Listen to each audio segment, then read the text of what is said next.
Salmo 53. Se vi sembra familiare, perché c'è lo stesso salmo praticamente, è, credo di dire, al 90%, al 95% identico al Salmo 14. È una copia. È come se Davide, anche il 14 di Davide, avesse voluto mettere, voi sapete che il libro dei Salmi è diviso in 5 libri. È come se avesse voluto mettere anche nel secondo libro, in cui si trovano i salmi del blocco 50, 60 e via, lo stesso salmo che era nel primo libro. È un salmo di quelli che noi non leggiamo quando siamo afflitti, di quelli che non leggiamo quando vogliamo cercare un verso da condividere con qualcuno. È un salmo non molto incoraggiante, è un salmo apparentemente di denuncia e senza molte speranze. Il contesto è negativo, il bilancio che fa il salmista non è pieno di speranza. Non c'è nessuno, dice. Sono corrotti, commettono l'iniquità, non c'è nessuno che faccia il bene.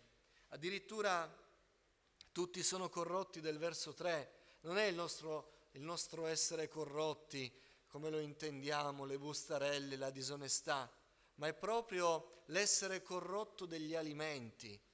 Addirittura il termine ebraico richiama il latte andato a male. Pensate che Diodati traduce sono puzzolenti.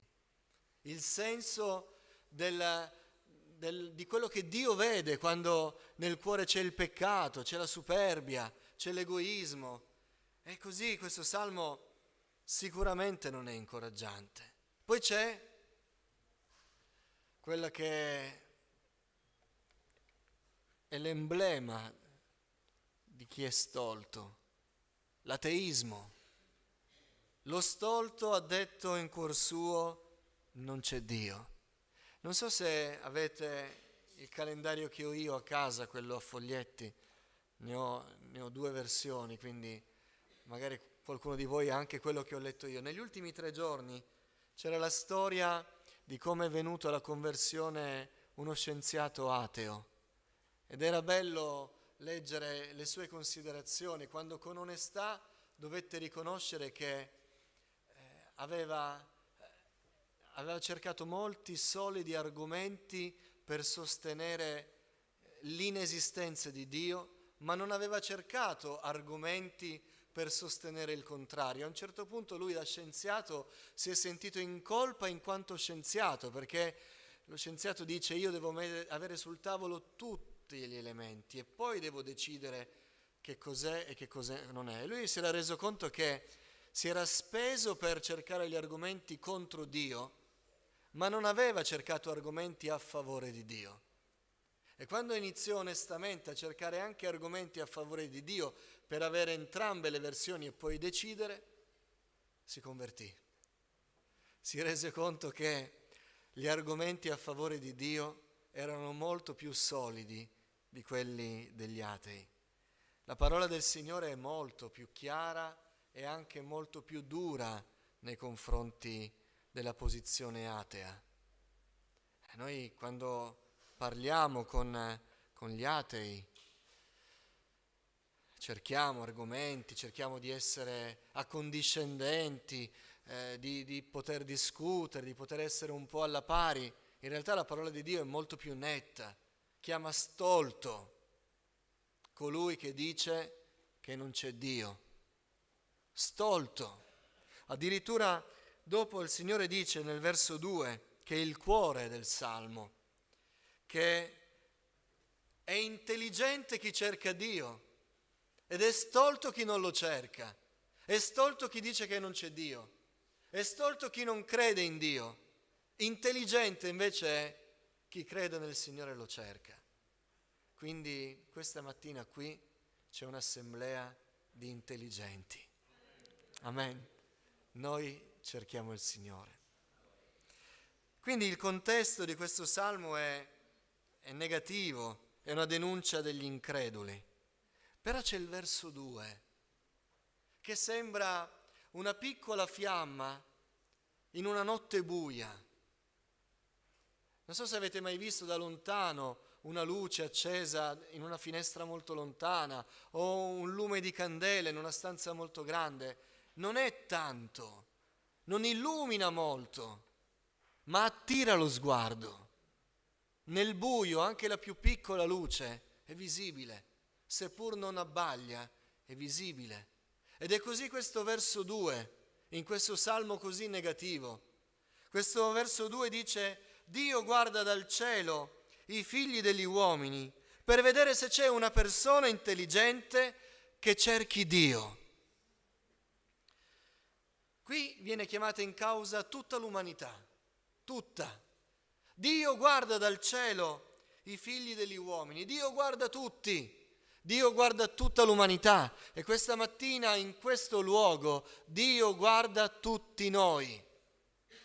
Ma lo sguardo del Signore sta cercando e sarà soddisfatto se troverà anche solo uno, per vedere se c'è una persona intelligente.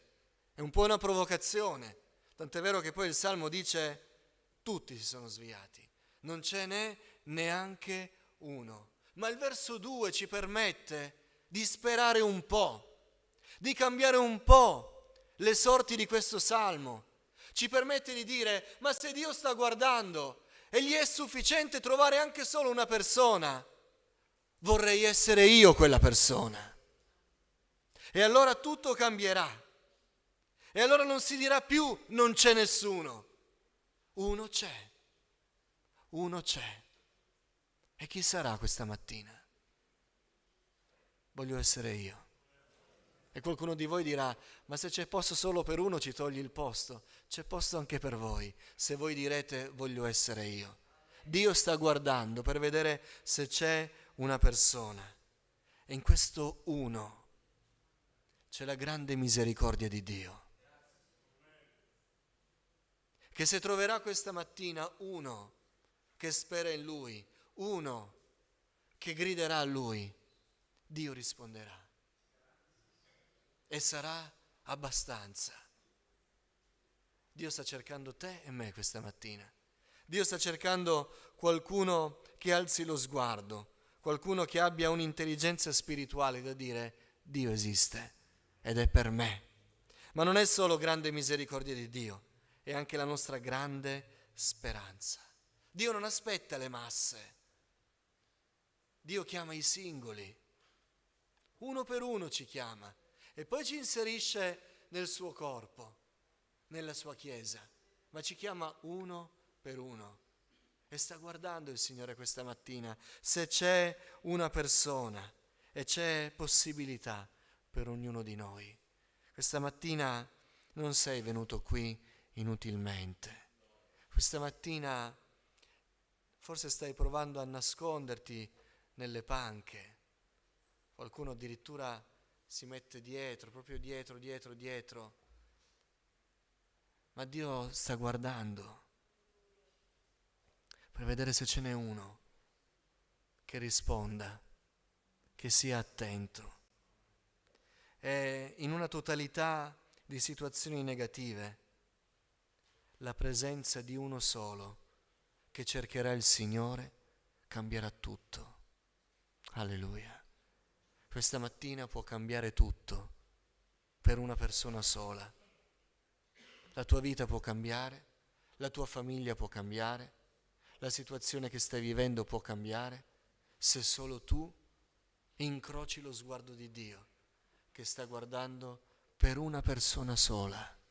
Alleluia. Dio è buono. In un mare di corruzione e di incredulità, Lui è ancora lì che guarda, è ancora lì che non si stanca, è ancora lì che sta aspettando qualcuno che risponda alla sua chiamata. Attenzione, Dio non sta cercando un Salvatore. Il verso 6 di questo Salmo dice: chi darà da Sion la salvezza di Israele? Attenzione, Il fatto che Dio stia cercando una persona non ci deve caricare di un senso di oppressione, un senso di sconfinata responsabilità che non riusciremo a portare avanti. Dio non sta cercando un salvatore. Noi non ci possiamo salvare. Noi non ci possiamo salvare. Questa è la verità del Vangelo, che demolisce l'orgoglio umano, che demolisce anche i ragionamenti atei, perché l'ateismo che cosa dice in fondo? Io non credo in Dio perché non ho bisogno di Dio, sono io Dio a me stesso, io porto avanti la mia vita. Dio non sta cercando un salvatore. In mezzo a noi Dio non cerca un salvatore. Dio non guarda me e non guarda te dicendo sto cercando uno che risolve le situazioni, sto cercando uno che è capace. Dio non cerca un salvatore. E la fine di questo salmo lo dice chiaramente. Da dove verrà la salvezza? Chi darà a Sion? Da Sion la salvezza a Israele. Dio non sta cercando un salvatore, perché Dio l'ha mandato un salvatore. Dio ha provveduto un salvatore. Dio ci ha dato Cristo Gesù, il Figlio di Dio, che è morto per noi sulla croce, per salvarci. Dio ha già dato un salvatore. Quello che bisognava fare è che noi per un attimo abbiamo pensato da stolti di dover fare noi. Dio l'ha già fatto, mandando il Salvatore, mandando Gesù. Alla domanda del verso 6 la risposta è Dio stesso. Dio stesso è colui che è stato dato per la salvezza di Israele. Cristo Gesù ci è stato dato perché noi potessimo essere salvati, perché noi potessimo ricevere comunione con Dio, perché noi potessimo avvicinarci al Signore. Il Salvatore ci è stato provveduto e noi che avevamo un cuore corrotto, che avevamo un cuore lontano da Dio, come abbiamo letto prima, che eravamo nemici, siamo stati riconciliati con Lui. Lo rileggo in Romani, capitolo 5. Mentre noi eravamo ancora senza forza, Cristo a suo tempo è morto per gli empi, i malvagi, quelli senza Dio, quelli senza morale. Per loro Dio ha mandato Gesù e Gesù è morto, mentre eravamo senza forza, mentre eravamo senza speranza, mentre non avevamo l'amicizia di Dio. Gesù è venuto. Non ti devi salvare da solo. E Dio non ti sta cercando perché tu sia il Salvatore. Anche Mosè, vi ricordate, lo accennavamo forse la scorsa settimana. Per un attimo pensò di dover salvare Israele con le sue forze, di essere lui il Salvatore di Israele. Ma Dio gli insegnò in 40 anni di deserto che lui doveva capire che non era lui il Salvatore, ma era lo strumento nelle mani del Salvatore. Dio è il Salvatore. E Dio sta guardando questa mattina e non ti dirà adesso io ti rivesto di un nuovo ruolo e tu andrai e risolverai le situazioni. Nulla di tutto questo. Nulla di tutto questo.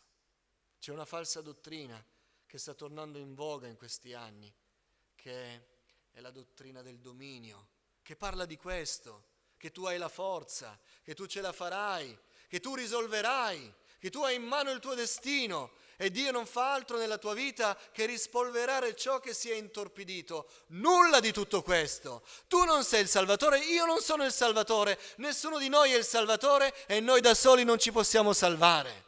E Dio non sta guardando tra di noi per un Salvatore, ma Dio sta guardando e noi abbiamo la possibilità di incrociare il suo sguardo perché un Salvatore Lui ce l'ha dato. E ha aperto la porta che ci introduce alla sua presenza.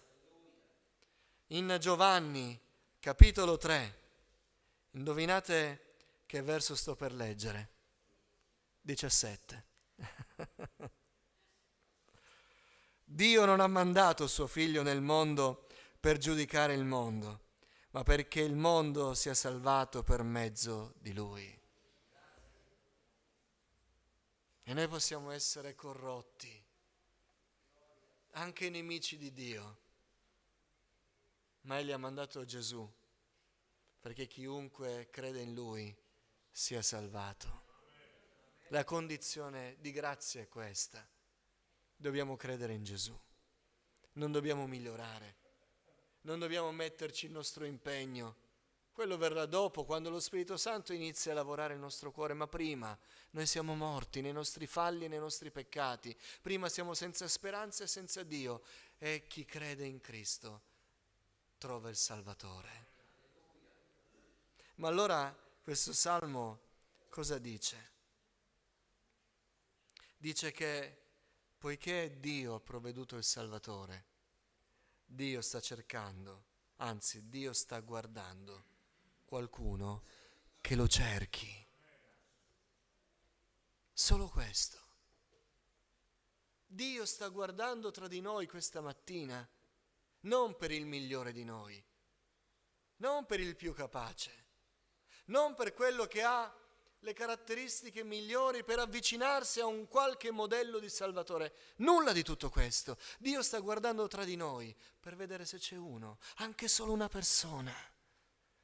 Basterà al Signore questa mattina uno che lo cerchi, che cerchi il buon Salvatore, che cerchi il Dio di misericordia. Dio guarda dal cielo i figli degli uomini per vedere se c'è una persona, e fa anche un complimento, intelligente, che cerchi Dio. Perché il Salvatore è la porta per noi, per cercare e ancor meglio trovare Dio. E questa mattina noi possiamo cercare il Signore. Possiamo cercarlo con tutto il nostro cuore. Egli vuole che noi lo cerchiamo. Non essere qui con un'attitudine passiva, di aspettarti qualcosa di improvviso, di imprevedibile. Cerca insieme a me il Signore. Cerca il Signore. Dio sta guardando proprio quelli che lo cercheranno. Sembra quasi una distinzione. Dio non guarda se c'è qualcuno che non lo cerca. Dio guarderà quelli che lo cercano. Cerchiamo il Signore.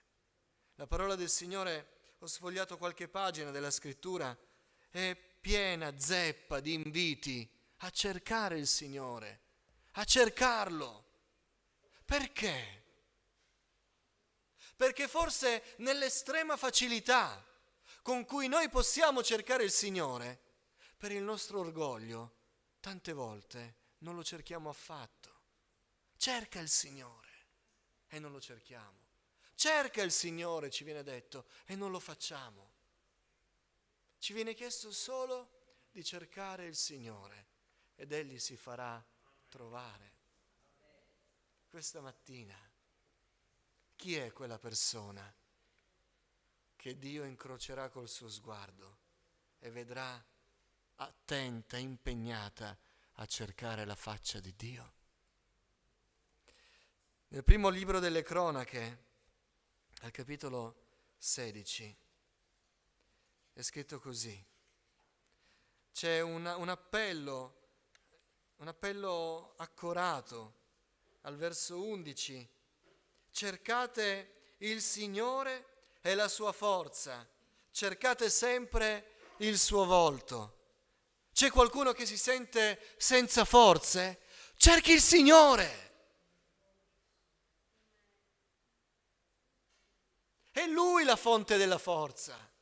Cercate il Signore e la sua forza. Perché? Perché Egli ce la darà. Cerca il Signore e troverai le forze che vengono dall'alto. E tornerai a casa forte non della tua forza, ma delle forze che Dio solo dà. In Secondo Cronache, capitolo 15, dice l'incoraggiamento di Azzaria ad Asa. Asa, e voi tutti, Giuda e Beniamino, ascoltatemi. Il Signore è con voi quando voi siete con Lui. Se lo cercate Egli si farà trovare da voi.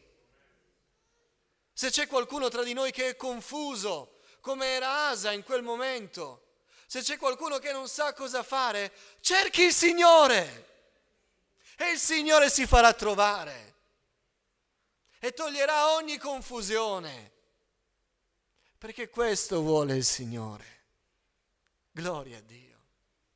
È così semplice, perché la grazia è semplice, è così semplice che il nostro orgoglio a volte la rende impossibile, ma se c'è un cuore umile, cerchi il Signore e non sarà confuso.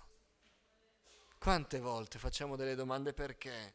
Perché questo, perché quello, perché questa situazione, perché non c'è risposta? Cerca il Signore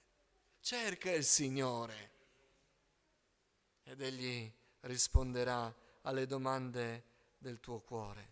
C'è qualcuno che è allo spasimo, non ce la fa più, è al limite di ogni sua risorsa. In Amos è scritto: cercate il Signore e vivrete. C'è qualcuno che non si sente più vita nel cuore, che non ha più la forza di andare avanti. Cerchi il Signore ed Egli darà la vita. E la vita che il Signore dà è vita in abbondanza, è vita esuberante, è vita eterna. Egli è la fonte della vita.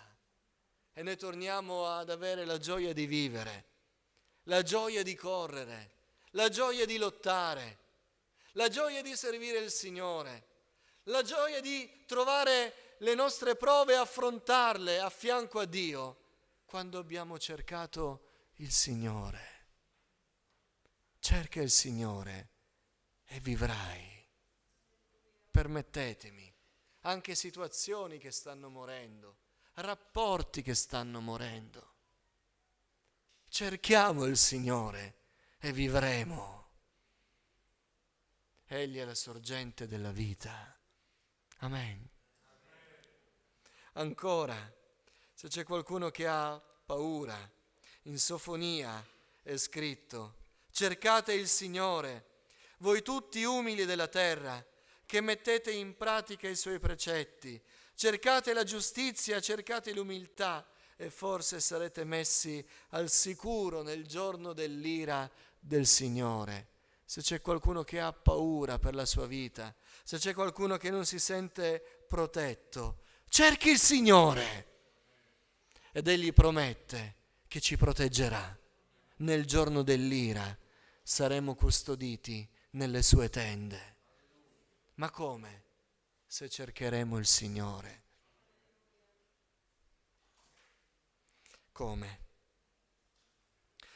Se non ricordo male, venerdì abbiamo cantato: sono tante quelle ore che ho perduto, sono poche quelle spese con Gesù. Dobbiamo cercare il Signore, dobbiamo cercarlo nel nostro tempo, nei nostri impegni, nelle nostre priorità, dobbiamo cercarlo. Quante volte abbiamo i nostri problemi e ci tuffiamo a capofitto nei nostri problemi per risolverli. Non è sbagliato questo, è un buon sentimento. Chi non vuole risolvere i propri problemi? Ma a volte i nostri problemi hanno anche la capacità di distrarci, quell'attimo di dire soltanto: prima cerco il Signore, prima cerco la faccia del Signore, prima di avventurarmi in questa nebbia che mi farà perdere tutti i punti di riferimento. Voglio guardare per un attimo il sole di giustizia, voglio guardare un attimo il faro nella notte, perché io in ogni momento possa sapere qual è la direzione, qual è il nord, e non possa perdermi nei miei problemi. E questo significa cercare il Signore. Fermarsi un attimo, prima di essere travolti dai sentimenti, dalle difficoltà, dai nostri aggiustamenti, dai nostri sotterfugi per trovare delle soluzioni. Prima noi guardiamo il Signore, prima aspettiamo Lui, prima riceviamo una Sua parola e poi saremo salvi. Gloria a Dio. E il Signore questa mattina chiede solo che qualcuno lo cerchi. Solo uno. Oh, volesse Dio che fossimo tutti. Ma se anche non fosse così, uno solo, se cercherà il Signore, avrà vita, forza, protezione, chiarezza nelle idee, speranza, salvezza. Il Signore sta guardando per una persona intelligente che cerchi Lui. In Isaia, capitolo 55, c'è il verso che conosciamo bene. Cercate il Signore mentre lo si può trovare, invocatelo mentre è vicino. Vi chiedo di alzarvi in piedi. In cuor nostro cerchiamo il Signore.